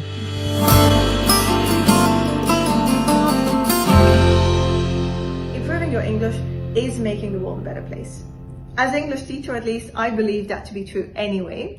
But with this side, I can have my students work on their English language skills and fight hunger at the same time. FreeWise is a website that is backed by the UN, and it allows students to work on different classes and different topics, including English and including these 5 categories. Per correct answer, 10 grains of rice are donated to the World Food Programme via advertisement money. What I love about this site is how incredibly motivating it is. There are 5 levels you can choose from, but it's an adaptive program, which means that your students will at all times be practicing on their level. Secondly, it allows you to make groups and have students compete against each other. Game didactics at its finest, and definitely something that will inspire and motivate a few. But in my experience, lastly, what motivates most students about this is that they're not just improving their language skills in the classroom, they're actually making a difference outside. Not only is it empowering for them to know that, they might actually be saving lives. Did you know approximately 25,000 people a day die of hunger and related causes? So what do you say? Will you have your students fight hunger too?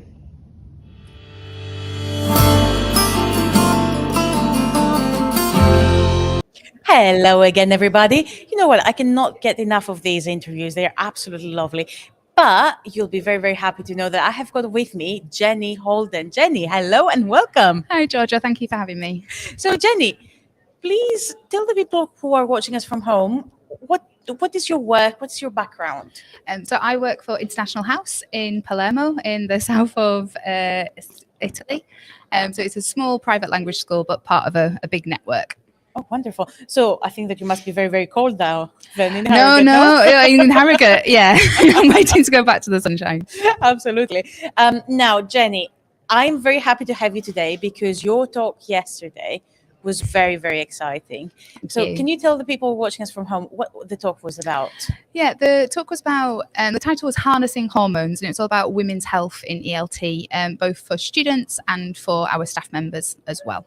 Mm-hmm. Now, this is something that people do not really talk about. No, in fact, there's lots of stigma and shame attached to menstruation and the menopause, which is quite bizarre considering every other person will most likely be menstruating or going through the menopause at some point in their lives. And depending on the culture, that stigma can be extreme, but even in, developed countries, here in the UK, it's still quite a taboo subject to talk about. Exactly. Yeah. And how does the UK compare to Italy? And they tend to be quite similar, where it is still a taboo and there's shame surrounding it. But I think both here and in Italy, with younger people, that shame is slowly lifting, and people are becoming much more confident about talking about different topics that are more personal to them. Perhaps it's us older people who are less confident about talking about the topics. Mm-hmm. And what sparked your interest to start talking? Okay, so I love coming to conferences. I'm sure you all do too. And when I come to a conference, when I've got my manager hat on, I've got all different types of hat. Am I a teacher trainer? Am I a teacher? Am I a manager? When I've got my manager hat on, I'm always looking for time-saving ideas, ways that I can use my time most productively. And I got the same advice every time I came to a conference. You need to find those 2 hours of your day where you're the most productive. When you find those 2 hours, then that's when you do all your dirty work or get down, eat your frogs, people say. Mhm. And when you get those 2 hours, the rest of the day will fit into place. And I'd come to the conference, I'd try it, I'd go home, try to find that time. And it would work for a few days, or I'd find a different time and it'd work for a few days again, but then it just wouldn't work. So I forgot about it. But then I'd come to another conference and I'd get the same advice. I was like, oh, maybe I'm doing something wrong. Maybe everyone else around me's got these magic skills that I just can't have. But then, fast forward a few years later, I started paying attention to my own menstrual health, and I found out that advice about when you're most productive on a day-by-day basis is aimed at men. It's not aimed at women. And I found out that just like top athletes, they who get their personal best at different times in the month. Me as a manager, I can get my personal best at a different time of the month, and so can my staff and my students. Yeah, absolutely. And you see, this is very interesting because raising awareness can mean that female leaders can have a different attitude at work, no? But not just the female leaders. The male leaders will feel more confident about talking about subjects as well. But it's not just at a management level. This is for our teachers. This is for our admin staff, our cleaners, our maintenance staff, our students. There's a lot of females in TEFL. Yeah. No, this is entirely true. And I like the fact that you point out that everyone is involved in this, because if we want to build a team and a safe environment for everyone, right? Exactly. Yeah, and we need to start that conversation because a lot of people feel unsafe talking about topics like this. Yeah. Absolutely. And how can we start this conversation? So it's a top-down, bottom-up process, as these things always are. So, on a day-to-day basis in our classes, we can talk about menstrual health. I've got lesson plans around period poverty, around images connected to periods, around advertising connected to periods, which will advertisers would let us believe that we all want to go out roller skating in white knickers when we're on our period. We don't.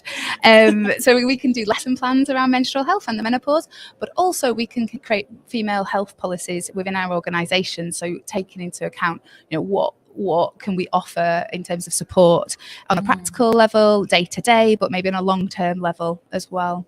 Absolutely. And what kind of support do you think is needed? I think it's needed on a very basic level. Leave out tampons in your toilets for your students. So if they're caught short, if you've got, if they've got an exam and they don't have a tampon, they might not feel confident going and asking for someone. But if they could just take one from the toilet, okay, so that's a very practical thing you can do. But at the other end of the scale, when we're talking about menopausal women, there's horrific statistics about the number of female people who leave the workplace because of the menopause. Now, if I look around at IATEFL today, there's lots of women of a certain age who might be leaving our profession at the peak of their profession, and they're missing out on opportunities for self-growth, for professional development, for money, for their pension. Absolutely. And they're leaving our workforce, and that's really sad to me. So we need to be doing more to support leaders of a certain age to keep them within our industry and learn from them. Yeah, definitely. So it's not an easy one-size-fits-all magic pill, but I think starting the conversation, and thank you for letting me talk about it today to help with that. I mean, it's been brilliant. The moment that I read about your talk, I was really interested to see what kind of policies we can create in our work environments as well. Yeah. And so my question really is then, how do we encourage staff members, whether they're male or female, how do we encourage them to be part of the conversation? What if, for example, someone says, oh, but that's not my problem, for instance, which is the most common, I think, argument. If we're working as a team, one person's problem is always another person's problem. But I think you don't have to go in heavy-handed, maybe having a hot water bottle available for staff members that's visible for everyone to see, so they can just take it when they've got a period and not feel any stigma attached to that. Telling people, oh, I went to a conference at the weekend and I heard about menstrual health being spoken about starts a conversation. So, we can drip feed it into our daily conversations. Just like, 5 years ago, nobody spoke about mental health, really. It was very taboo. And look where we are now, how many sessions there are, fabulous sessions here, all about teacher well-being and hopefully leaders' well-being as well, and student well-being. But, things can change, if we're all on board and all, want to make change.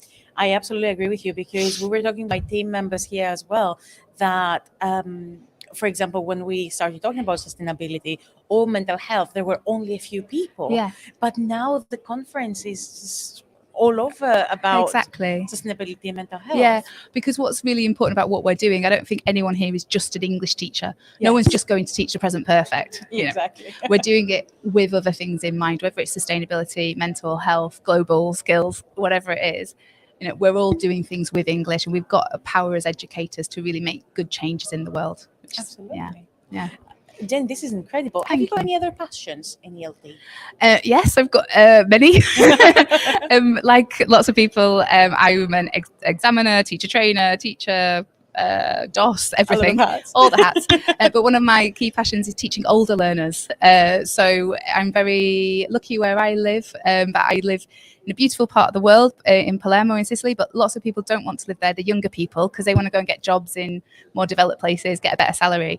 And that leaves a generation of older learners who want to learn English. And so I'm very lucky to teach some amazing adult senior learners and help them to be able to be confident using English abroad with their grandchildren or Incredible. But you see, this is another thing that people don't usually talk about, older learners. Yes, yeah. Oh, that's But they're the best learners. Yeah. Yeah? They always do their homework and they always give you gifts.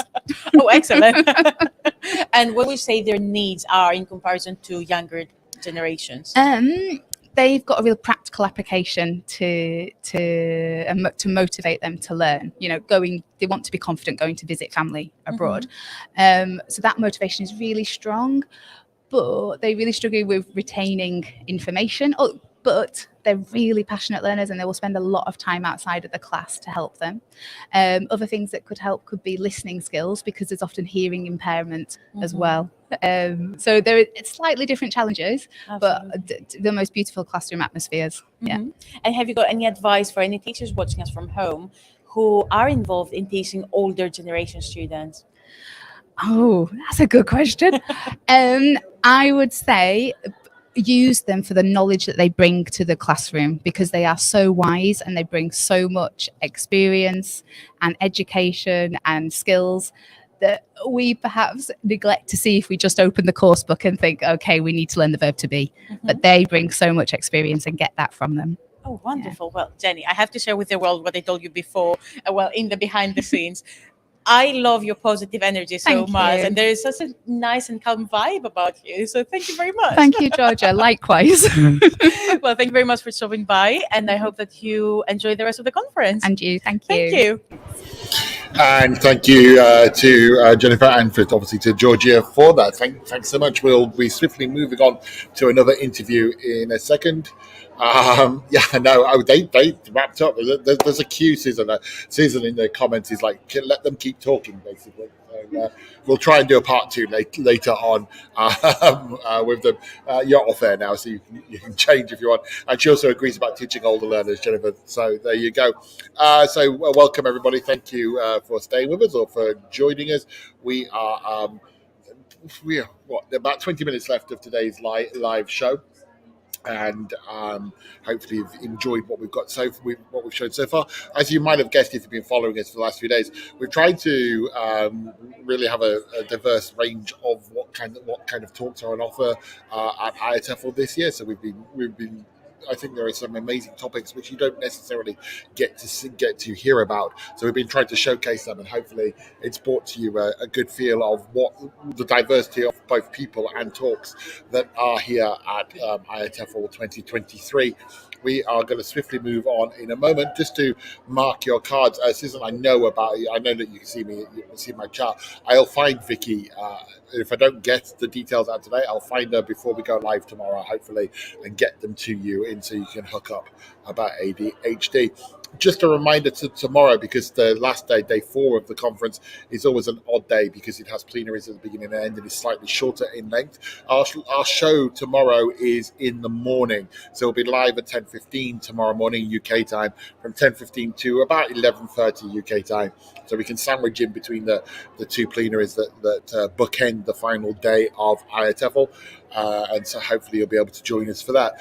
Talking to plenaries, don't forget at 5:30 today, we're in the UK time, so in just about 40 minutes, we will be releasing the plenary from this morning, which was Leslie Farrell's talk on ESOL-related matters.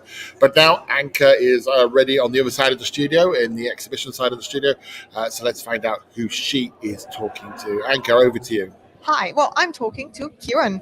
Nice to Kieran, meet could you introduce yourself to the people Okay, back home?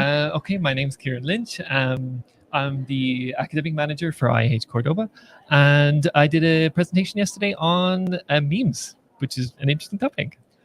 Definitely. Speaking of sessions I would have loved to join, yours would have been right at the top of that list next to poetry. How can we use memes in the classroom? Oh, great question. So what I was kind of talking about is using memes as lexical chunks, and kind of as a scaffold to take something and then kind of build your own language onto it, because they really facilitate that type of kind of experimentation where you have, like, you know, if blah, blah, blah, blah, blah, something happens. And the one thing that I really like about memes is you've got this instant kind of access to humor, that is also like transcultural in a way, because I think you know, memes that you see in one country will also usually not always be similar in another. When things go viral, they usually go worldwide. Yes. So if Exactly. it's funny, and that's good. So you get them to make these lexical chunks. Well, I'll show them the meme maybe in English first, okay? And usually that's enough for people to recognize it. Like, I've seen that, I know what that kind of the concept behind that meme is. And they have usually seen them. Exactly. So, I mean, we Google and then they know them all. Yeah. So they're ready to go there. And what I love about it is they're already primed with how to kind of create the content. They're like, oh, I know what to do. So then you provide the scaffold of maybe the structure you want to do, and memes usually facilitate it. Like, a lot have conditionals. I did look at some of these memes are very old, but the South Park meme, like, if you do this, you're going to have a bad time. That was one we looked at yesterday, and you have a nice kind of structure there, and then they can add that into what they want. So we had things like that with kind of some grammar ones, but then we did also and these are my own personal favorites, kind of lexical chunks which wouldn't make sense to anybody except people on that. And we had, I'll see if you recognize any. We had roadworks ahead.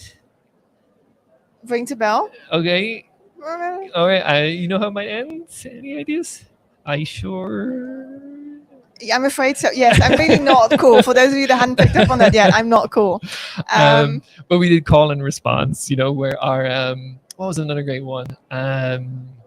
Oh my god, I could have dropped my notebook. Sorry, no two. Croissant is the correct answer. You'd never drop croissants. No, that's why it's so worrisome. Good point. But it's the meme, so like it's nonsensical, but like people who are online will know that answer. And it was great to do that in the workshop yesterday, because people whose first language wasn't English knew some of those responses. They didn't know how they knew them, but they knew. They knew them. I was going to ask you, how cool is the audience? Like, how many did they guess? Oh, it was brilliant, because we had a whole range of age groups, like people in their early 20s to people in their like late 60s. So that was perfect. And I had some people saying, like, I really don't know what a meme is and I'm afraid to ask. We had some people who were like, look, I just don't understand them. But by the end of it, they not only did they understand it, they were able to produce their own memes. And it was great to see someone saying, like, hey, is this okay? And you're like, yes, you got it. And they're just like, the satisfaction where they're like, oh yeah, I'm 68 years old and I've just made a meme, Yeah, but that's brilliant. That in itself is a meme, isn't it? I mean, it could be. It could be a meme. Yeah. Why memes? Why memes? Great question. Firstly, like, they're everywhere. If you're everywhere online. That's the thing. So they're everywhere online, and the weirdest aspect of them is while they're online, they're not spoken. So people will know the phrase online, or maybe in a TikTok or a YouTube video or Vine back in its day, but they won't use it. They won't use it in everyday conversation, or they will use it as a joke to reference to the meme. And as a result, then a lot of people have access to that language, but they're not sharing it. And then for language learners, when they come in, they might get the expression, but then they lose all context of the meaning. Yeah. And what I was trying to say yesterday is, as teachers, as educators, we want to really equip people with the skills to be able to understand stuff. And with like memes, they dominate like all online discourse. Like, so they've got to have that kind of aspect where we do need to include them and help people get to them, And the one thing I would say is, like, it seems initially like a huge task. And I think that's what at the start people were like, I'm here, but I'm really out of my comfort zone. I'm not going to get anything. But, you break it down, you look at one meme, you explain it, you show the structure. And, within, 20 minutes, they're producing them. So it's easy, and you're basically saying they're out there anyway. Our students love them, Mhm. so why not use them to make them love exactly conditionals and, and other lexical?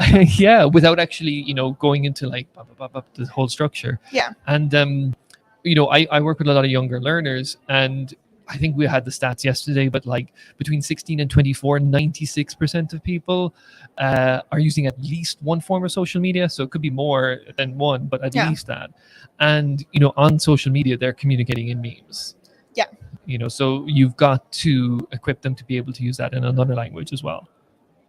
True. So very bilingual approach. Yeah, and intercultural. There's I'm from Ireland, and there's like memes that would exist there that don't exist in the UK, which don't exist in the United States. We do have different senses of humor. Yeah, don't we? there you go. So do you have like a typically Irish meme or Oh joke my God. that none of us here would get unless we're Irish? I think one that I always like is Irish people have a very dark sense of humor. I know, I love it, but I know. And there's a reference to a Father Ted episode where one of the characters, they're saying like, oh, you can take the misery out of making tea with this new machine. And then the character's like, maybe I like the misery. And I always feel like that's a great meme for Ireland, where it's just kind of like, maybe I like things being difficult, Interesting. Yeah, it's dark. It's dark. It's dark, but I still think it's funny. It's funny. So looking at the time also, because we're sort of already past 4:45, people should use memes in their classrooms. Absolutely. It's How? You can just take a meme, okay, analyze the language that's apparent in it. There's going to be something that's suitable for your class. There's so many memes out there, you can find something. Take the meme, firstly show it without the picture, without the text. Yeah. Then show the structure of the text, usually with an example, and then using that as a scaffold, get them to produce it. And you can get it produced with their phones. There are free meme generators online that you can use. So you might need a QR code, but if you don't have that, maybe they're younger and they don't have a phone, you could print it out and then use it almost as like a gap fill. Will memes work offline? Because I've spoken to a lot of delegates here who say we're coming from countries where we don't always we can't rely on the Wi-Fi. Mhm. To be fair, even here in the center, you can't always rely on the Wi-Fi. Does it work offline? It does. It does. It's unfortunately it requires a little bit more preparation, because if you're online, you just need a phone. It's ready to go. So you would maybe need to print out a few things. But you could laminate them, and then people could like write on pen. The actual the completing their meme kind of phrase. So it wouldn't be too bad. Usually the thing with memes is like they are multimodal, so you want them to write on the image. Yeah. Not like a separate piece of paper, because then it loses something and the humor is lost. Yeah. So then laminating could very Absolutely. sustainable way, because you can also erase There it, you go. reuse it. You build up a lovely collection of memes for your school. Exactly. Make a meme about the school. That is fun. So one last tip for the people back home. How can they make their classes fun? So obviously you've sold them on the memes. Mhm. Even I'm going to do memes now Good, with my good, students. good. So beware, my students, we're doing memes. Anything else we can do to make our classes more fun? I think one thing that's really useful in terms of fun is giving like learners and your students the opportunity to experiment with humor. Humor is obviously one of the last things a language learner is really going to master, and it's things they struggle with the most. But if by giving a meme or kind of a funny phrase to work their own and maybe personalize it with their own experience, that's where more fun is going to be generated, because they're going to be able to like relate the joke to themselves, their own culture, their own situation, and then they're going to have they like I said like yesterday, like memes are called for like social interaction. You want to share it with people instantly, and if you're sharing about like something, some commiserations or joys, like you've got that ready to go, and then that's where the fun happens and where the jokes happen. Okay, brilliant. Thank you. Thank you. So make memes and experiment with humor. I love that. Experiment with humor. Like you can have it wrong. You can try. You can emigrate to Ireland because they do have humor, or your kind of humor. But I love that. Thank you. Thank you. And can you give me one adjective that describes IATEFL? Amazing. Hello, my name is Hong Yi. I come from University of Leeds. The one adjective I would like to describe the IATEFL is awesome. It's good. Supportive. Informative. Fruitful conference, and I enjoy this conference very much. Thank you. My name is Anna. I come from Ukraine, and as for me, the conference is really energetic. It's filled with a lot of people, emotions, ideas. So yeah, for me, it's energetic. Hello, my name is Osama. One of the adjectives I would use to describe the conference is inspiring. Okay, hello, I'm George from Georgia, and I think that IATEFL is excellent for professional development. I'm from the Netherlands, and how I would describe IATEFL in one adjective is inspiring. Meaningful. IATEFL is meaningful. Hello everyone, my name is Chan. I'm from Newcastle University. It's my second time to join the IATEFL conference. And if I were used to choose the two adjectives to describe my experience in attending the conference, I will use exciting and enjoyment.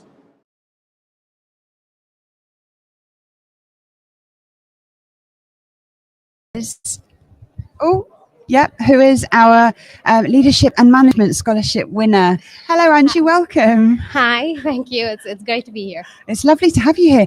This is your first time at IATEFL. Yes, it is. Yeah, first time at IATEFL, first time presenting. So it's been a lot of firsts. Oh, it's a lot of firsts. Oh my goodness. Do you have any, or what are your thoughts about the conference as it being your first time? Yeah, I think I was asked about what adjective I would use earlier to describe the conference, and the first thing that came to my mind was it's mind-blowing, because there's so much going on, and you just want to do everything, but you can't because otherwise you have to clone yourself. Exactly. But yeah, it's a fantastic experience, and you feel like it's an experience which really feeds your soul. Yeah, I've gone to some amazing sessions, so it's just been really, really great. Oh, that's absolutely amazing to hear. Let me start by asking about the scholarship that you won. What made you apply in the first place? So you're based, hang on, in Sri Lanka. Yes. Right. Okay. So tell me what made you apply in the first place? So last year was a bit of a monumental year because I was also in between. So when I applied, I was at the British Council, and it was kind of because of the experience been through COVID, and Sri Lanka had an extra year of dark waters because in 2019 we experienced the Easter attacks as well. Yeah, of course. So there was a lot of challenges that the leadership team and obviously the entire team had to grapple with, and it was kind of realizing all of that, and last year was kind of the time we had to really reflect on everything that had happened and how it has changed how we all work together as a team. And then I kind of, after 15 years of being at the BC, I moved to a very exciting new project, and I'm part of the Avinya Foundation now.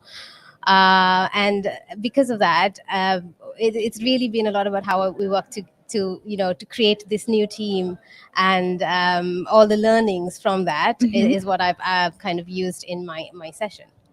So where is the place that you work now? The Avinya Foundation. Oh, okay. So we have a very ambitious vision, but we're firm believers in it. We're a passionate group who believe in we're going to create a series of academies. We've just done our first one in January, which is to support underprivileged youth who are post O-level, upper secondary students, and kind of elevate them to the same privileged heights of their counterparts, because the plenary this morning really resonated with me, because when you deal with this group of people, you realize how privileged you are, and because the problems that they're going through are real, real problems. I mean, we go through our own problems, but it just kind of gives you a new perspective, and it's to help build their confidence, because they've been cast aside by the traditional education system, and they just think, I can't do it. So a lot of it, the work we do with them, is to build their confidence, teach them some 21st century skills, employability skills, because for them the academic pathway isn't like really something they want to do, because they've kind of gotten fed up and think, I can't do it. So they don't really want to go through academic and the university pathway. For them, they just want to get a job really quickly, because that's really important to them. So we want to elevate them and then kind of partner with the industry leaders to help them get into a job, essentially. Goodness, so this sounds like an absolutely fantastic initiative. Yeah, we're very excited about it. And yeah, so we just launched our first school in January, which was incredibly hard, but we had a great team. And it's again, the session is a reflection of all of that. And now we're hoping to launch our second school next January. So there's work to be done with the first school, but we're also now looking at, okay, what can we do for the next group? Where should the school be? Because we want to make it closer, bring it closer to a new group of people who need help. Absolutely. Yeah. Well, congratulations on the opening of your first school, and best of luck with the new venture. Thank you. You've referred back to your talk a few times, so let's have a think and let's chat about that. It was about mentoring, and engaging teams and motivating teams in schools. Tell us in a nutshell what was basically about. So the keywords that were motivating and engaging teaching teams. So because we had a very challenging thing to get done, for lack of a better word, we needed to make sure that our team was a very strong team, because to help people who come from difficult backgrounds, you have to have a strong team who can cope with all of that. And Absolutely. we had and it was we left good jobs, a lot of us, to do this new thing. So we had to make sure that we created the right culture. So then it got me thinking about, what are the right values that teams need to have, what keeps them together, what makes teams high performance teams. And also when I left the BC, like a lot of the things that people said to me, like about, how I handled certain things, helped me reflect more on my own leadership style. So it was kind of a lot of reflection of, saying goodbye to a part of my life and saying hello to a new part, and kind of bringing the good things from both of that and tying it together, and just sharing like my experience and my journey of how I got here, really. And would you have any advice if somebody's kind of thinking, I need to motivate and engage the team that I have, because I can feel that perhaps the dynamics aren't quite where I need them to be? Yeah. How would you advise that they start, and what could they do? So I think what I've learned from my experience is sometimes it really doesn't matter how good you are at certain things. What people really connect with is whether you care about them or not. So I think the first thing I try to do is like just connect with people, understand what makes them tick, because everyone's different, and to realize that people have different skill set, and to understand that and bring out and give them opportunities to use their skill sets to whatever they want to do and what they're passionate about, help them discover what they're passionate about, and kind of support them achieve their goals. And then we all kind of wake up on Monday morning and we're excited about going to work because we're doing what we love to do. So, yeah, absolutely. You want to entice someone, don't you? Make them feel welcome, make them want to come back into the workplace. In terms of showing that you care, I mean, I assume it's simple things like just even remembering names, talking about perhaps what they did at the weekend, things like that, just to... And also like spending more time being available and approachable, because sometimes you have this long to-do list and you don't really have the time to go. And so I do try to carve in a lot of time to, some time. And sometimes I know I need to make this more, but just to be there with the team and just chat to them. And, it's the informal chats rather than the formal chats that you find out what did they do at the weekend, what makes them tick, what was their hobbies, what are they passionate about. And you learn so much with just a 5-minute chat every day, every other day, than in the half an hour formal meetings that we sometimes So in a way, like little but often. Yes. Yeah, it's a good way of doing it. But then in the same breath, how do you protect yourself and establish your boundaries? Because if you give yourself totally to the team, it exhausts you. So what do you do with that? So that was something I think we all experienced during COVID. We all burnt out a little bit, and that's something like we came about at the end of our session was.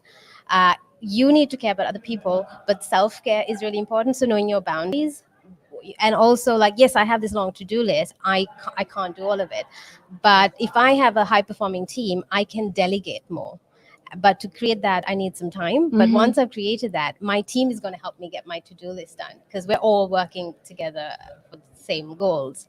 So I think it's kind of catch-22, but it's also making that right balance and being able to make sure that if you're burnt out, you have nothing to give anyone else. So if your tank is not full, yeah, absolutely. Yeah. Absolutely. But it's interesting though, isn't it? I don't know what your experience is, but I often find that people are reluctant to give control to other members in the team. Yes. Because, you know, they want things to be done their way, and so they'd rather do it themselves. So I find this can be quite challenging. Yeah, I mean, there is this quote, right? Like, there's no measure to what you can do if you don't care who gets the credit. So I think just building that team culture where everyone's just doing what they can to get the job done. It's not about who did it, but it's everyone. Everyone just carries that. Absolutely. And in terms of challenges, what challenges might you expect to face if you're in a position of leadership and want to motivate and engage your team? How long is a piece of string? Really, like every day is a challenge. Every day when you think you figured it out, because you're dealing with people, and people have problems every day, and there are mistakes happen every day, and I think those are the challenges. But maybe what's helped me is learning to take a step back. As soon as something, like if you're not calm, you're going to aggravate the situation. Yeah. So I think it's also understanding our reactions to situations and challenges. And the LAMSIG, one of the sessions I went for, was turning challenges into opportunities. So just changing your perspective on something. I think that's very valuable advice, just stepping back for a second and realizing, okay, yeah, it's going to be all right. So I suppose finally, what advice would you give anybody in the position of leadership who's looking to engage and motivate their team? Just be genuine, be who you are, because everyone has a different leadership styles, and practice a few things, and then you'll realize I'm comfortable doing this, and do that, and just connect with the team, which is really important. And then once you have that good understanding, it's just easier to get the work done because you genuinely enjoy being with your team. Yeah. It's about rapport and genuine enjoyment, isn't it? If they see you enjoying yourself, then exactly. they'll be enjoying themselves more as well. Angie, thank you very much. It was lovely speaking to you this afternoon, and enjoy the last day of the conference. Yes. Thank you very much. Thank you. All the best. Thank you. And we have to say thank you to you as well, Nikki, because you're not with us tomorrow. So that was your last interview, wasn't it? Yeah. We'll see you in Brighton with it. So thank you to Angie and to Nikki there for bringing our final interview to an end. To end day 3, really, for us of the Harrogate live show. We hope, as usual, that you have enjoyed it and got a taste of what's going on in the conference. There are, as you hopefully can now tell, it's such a gamut of different talks, different people, different things going on, and hopefully, as I say, we brought a taste for that to you today. Just remember that tomorrow's show is in the morning because it's a shortened day. The final day of IATEFL is always a shorter one and has a different structure. So we're coming to you from 10:15 in the morning. That's UK time, 10:15 till about 11:30 UK time. In approximately 27 minutes, the plenary from this morning will go out, and you'll be able to see it there. And the goodbyes to Nikki are starting behind us. She has to travel early, so the plenary will go out in about 27 minutes. In the meantime, you can get the Facebook event for the British Council signature event, which you can see on their Facebook page. There'll be live interviews going out as that were recorded this morning. They'll go out at 7:00 this evening. It's enough to keep you busy. If you're not here, you can find out lots about Harrogate and the conference, and we'll see you again tomorrow morning for our final live show from Harrogate 2023. Goodbye.